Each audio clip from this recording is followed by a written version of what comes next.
উদ্দীপক প্রশ্ন 41 ও 42-এর জন্য।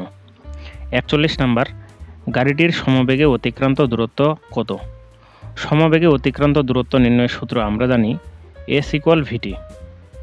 উদ্দীপকের ছকটি লক্ষ্য করলে দেখতে পাই 0 সেকেন্ডে বেগ 0, 5 সেকেন্ডে বেগ 20, 10 সেকেন্ডে বেগ 40, 15 সেকেন্ডে বেগ 60, 20 সেকেন্ডে বেগ 60, 25 সেকেন্ডে বেগ 40 এবং 30 সেকেন্ডে হলো বেগ 20।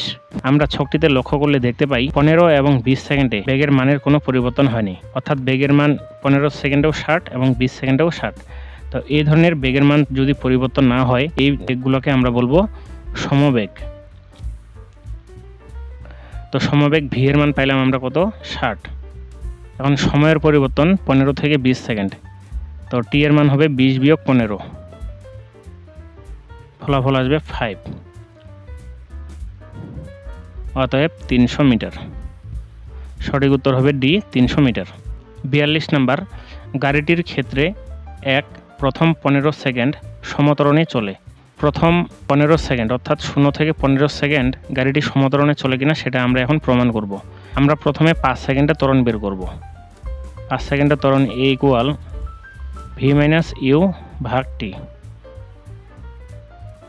5 সেকেন্ডে বেগ হলো 20 এবং আদি বেগ হলো 0, সময় হবে 5।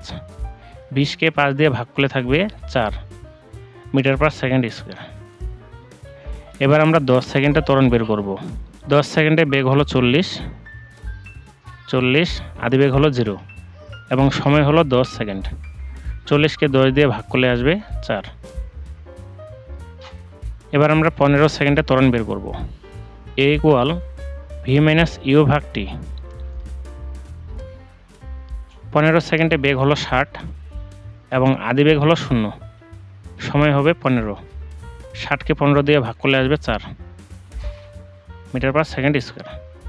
তো আমরা দেখতে পাচ্ছি 0 থেকে 15 সেকেন্ড পর্যন্ত ত্বরণের মানের কোনো পরিবর্তন হয় নাই। সুতরাং আমরা বলতে পারি প্রথম 15 সেকেন্ড গাড়িটি সমতরণে চলে। এরপরে আছে 2 নাম্বার, গতিকালের ত্বরণ ও মন্দন সমান। এবার আমরা মন্দনের মানটা বের করব। A=V-U/T। আমরা জানি বেগ বৃদ্ধির হারকে ত্বরণ বলে। 0 থেকে 15 সেকেন্ড পর্যন্ত বেগের মান বৃদ্ধি পেয়েছে, এজন্য 0 থেকে 15 সেকেন্ড পর্যন্ত ত্বরণ আছে, কিন্তু 15 থেকে 20 সেকেন্ডে আছে সমবেগ। এবার 20 থেকে 30 সেকেন্ড পর্যন্ত আমরা দেখতে পাচ্ছি বেগ হ্রাস পেয়েছে, অর্থাৎ 20 সেকেন্ডে বেগ 60, 25 সেকেন্ডে 40 এবং 30 সেকেন্ডে 20। 20 থেকে 30 সেকেন্ডে মন্দন হয়েছে। তা 20 সেকেন্ডে যে বেগটা এটাকে ধরবো ইউ, আর 30 সেকেন্ডে যে বেগের মান সেটাকে ধরবো আমরা ভি। তো ভি এর মান হলো 20 আর ইউ এর মান হলো -60। সময়ের পরিবর্তন 30 থেকে 20 বাদ থাকবে 10, তাহলে 60 থেকে 20 বাদ দিলে -40/10। তো 40কে 10 দিয়ে কাটলে থাকবে 4, অর্থাৎ -4। তো আমরা দেখতে পাচ্ছি মন্দনের মান -4, অপরদিকে ত্বরণের মান হলো 4। ত্বরণ এবং মন্দন দুইটা বিপরীত রাশি, এজন্য ত্বরণের ক্ষেত্রে প্লাস এবং মন্দনের ক্ষেত্রে মাইনাস। শুধুমাত্র এদের মধ্যে চিহ্নের পরিবর্তন হয়েছে, মান কিন্তু সমান, এজন্য আমরা বলতে পারি গতিকালের ত্বরণ ও মন্দন সমান। 3 নম্বরে আছে ত্বরণ 5 মিটার পার সেকেন্ড স্কয়ার। ত্বরণ আমাদের আসছে 4, তো 3 নম্বরটা হবে না, সঠিক উত্তর হবে 1 এবং 2। তো সঠিক উত্তর এ, 1 এবং 2। ত্বরণের পরিবর্তন হয় 1 মানের পরিবর্তন হলে, 2 দিকের পরিবর্তন হলে, 3 মান ও দিক উভয়ের পরিবর্তন হলে। মান এবং দিক উভয়ের পরিবর্তন হলে ত্বরণের মানের পরিবর্তন হয়। সুতরাং সঠিক উত্তর হবে 1, 2, 3, ডি নাম্বার 1, 2, 3। 44 নাম্বার, বিজ্ঞানী গ্যালিলিও এর পরন্ত বস্তুর সূত্রগুলো নিচের কোন শর্তগুলো মেনে চলে? 1 স্থির অবস্থান থেকে বস্তুগুলো পড়তে হবে, এটা ঠিক আছে। 2 একই উচ্চতা থেকে বস্তুগুলো পড়তে হবে, এটাও ঠিক আছে। এবং 3 বস্তুগুলো মুক্তভাবে পড়তে হবে। 3 নম্বরটাও সঠিক। তো সঠিক উত্তর ডি হবে 1, 2, 3।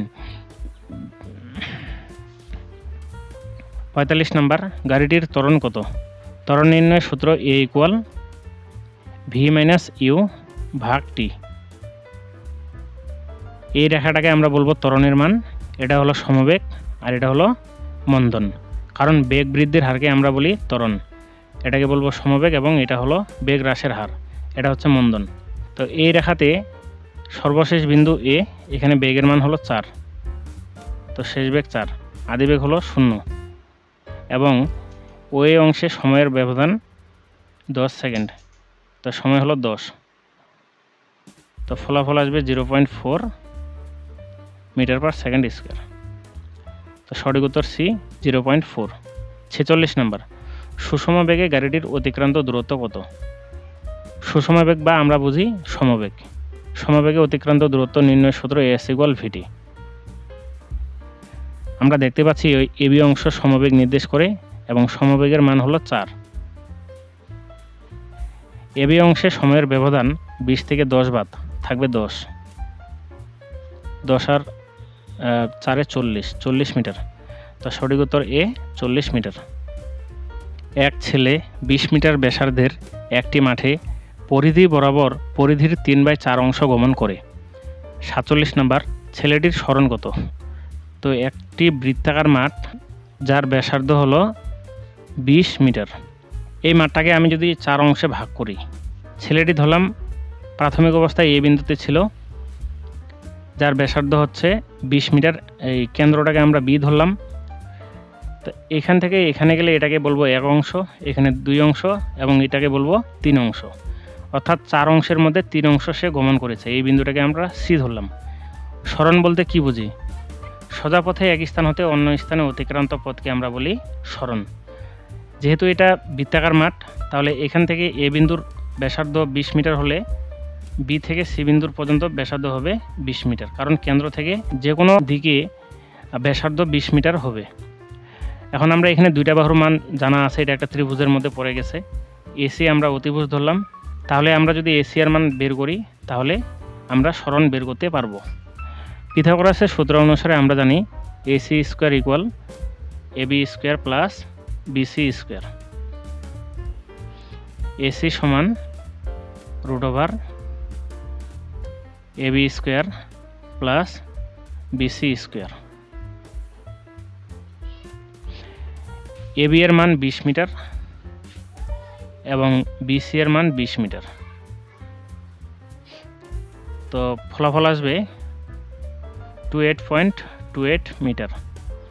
তো স্মরণ হলো 28.28 মিটার। সঠিক উত্তর এ।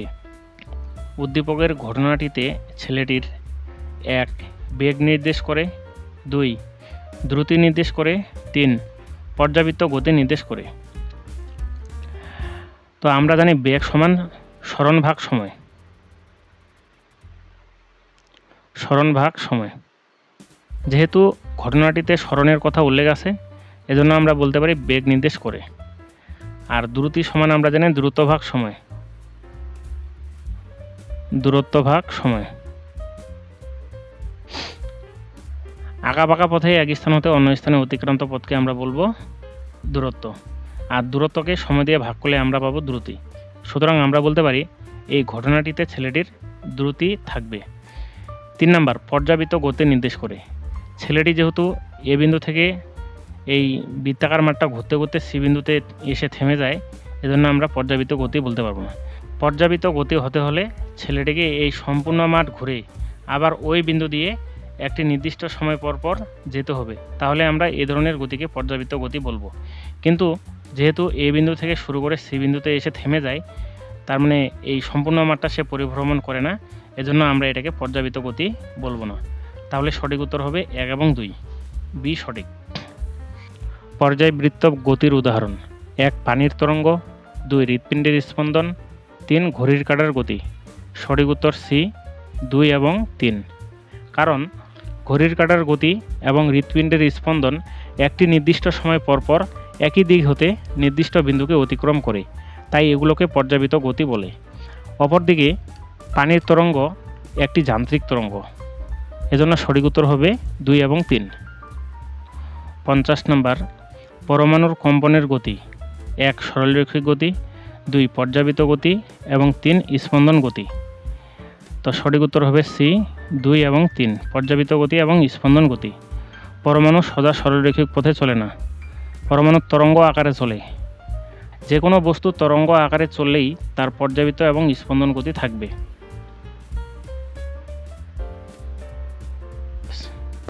51 নম্বর, পি বিন্দু থেকে PQRS পথে সমদ্রুতিতে চলমান বস্তুটি পুনরায় পি বিন্দুতে পৌঁছালে কোন বিন্দুতে গড়বেগ সর্বনিম্ন হবে? বস্তুটি পি বিন্দু থেকে যাত্রা শুরু করে এই সম্পূর্ণ পথ অতিক্রম করে আবার যদি পি বিন্দুতেই পৌঁছায় তাহলে তার সরণ শূন্য হবে, আর সরণ শূন্য হলেই গড়বেগ শূন্য হবে, গড়বেগ শূন্য হবে। কারণ আমরা জানি বেগ সমান সরণ ভাগ সময়, তা সরণের মান যদি শূন্য হয় তাহলে বেগের মানও শূন্য হবে। এজন্য আমরা বলতে পারি পি বিন্দু থেকে যাত্রা শুরু করে আবার যদি পি বিন্দুতে আসে তাহলে তার গড়বেগটা সর্বনিম্ন হবে। সঠিক উত্তর এ। 52 নম্বর, চলন্ত ফ্যানের সুইচ বন্ধ করে দিলে ফ্যানের পাখার গতি কোন ধরনের গতি? এ ঘূর্ণন গতি।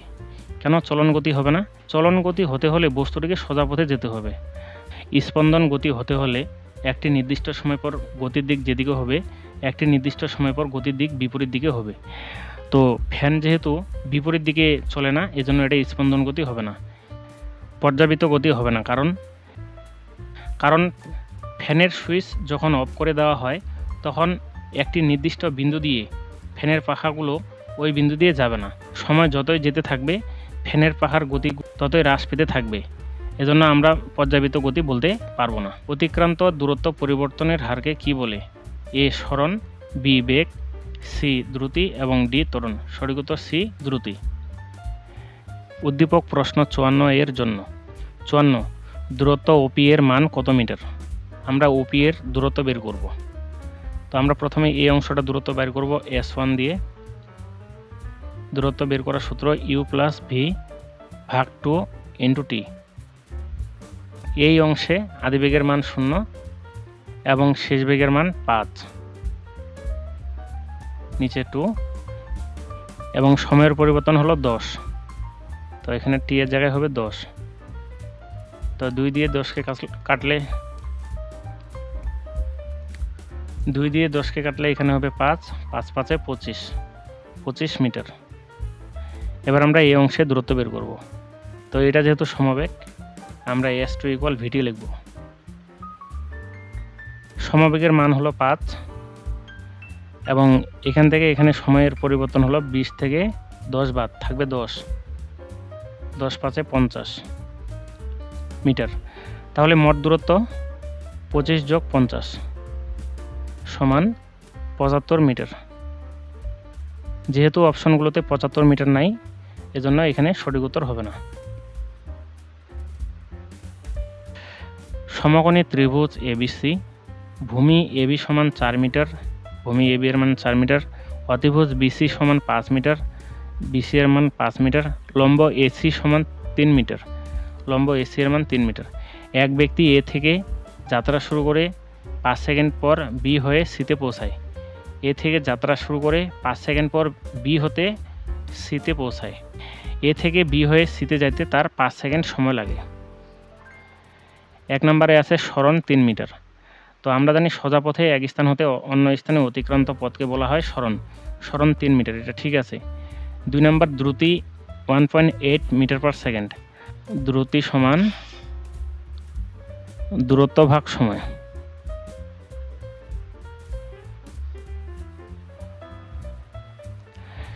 এ হতে বিতে মোট দূরত্ব 4 এবং বি থেকে সি এর মোট দূরত্ব 5। 4 এবং 5 যোগ করলে হচ্ছে 9 মিটার। আর এ থেকে সিতে পৌঁছাইতে মোট সময় লাগে 5 সেকেন্ড। তো এখানে হবে সময় 5 সেকেন্ড, 1.8 মিটার/সেকেন্ড। তো 2 নম্বরটাও সঠিক। 3 নম্বর, বেগ 5 মিটার/সেকেন্ড। বেগ সমান সরণ ভাগ সময়। আমরা দেখতে পাচ্ছি সরণের মান দেওয়া আছে 3 মিটার এবং সময় দেওয়া আছে 5 সেকেন্ড, 0.6 মিটার/সেকেন্ড। 3 নম্বরটা সঠিক নয়, তার সঠিক উত্তর 1 এবং 2। সঠিক উত্তর হবে এ 1 এবং 2।